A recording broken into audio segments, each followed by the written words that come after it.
Welcome to Kenton's videos. Enjoy the video. You start by confirming prerequisites.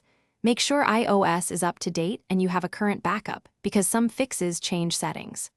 Once done, perform a force restart to clear temporary glitches. Press volume up, then volume down, then hold the side button until the Apple logo appears. This step often clears rendering hiccups that make the home screen look blurred. Make sure animations are running. If the blur persists, proceed to check visual settings and app overlays next. Now you dive into display settings to fix persistent blur.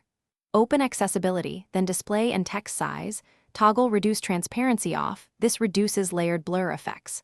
Once done, toggle reduce motion to see if that stabilizes animations, and try increasing contrast to sharpen edges. Next, check display zoom.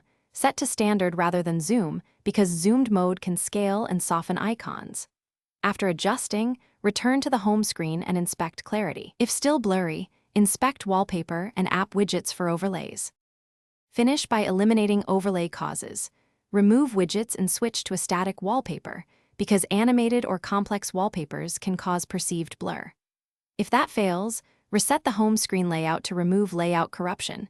Make sure only to reset all settings as a next step, since that keeps your data. Finally, if the issue remains, restore your iPhone from the backup you made earlier or contact Apple support for hardware diagnostics. One key troubleshooting tip: test.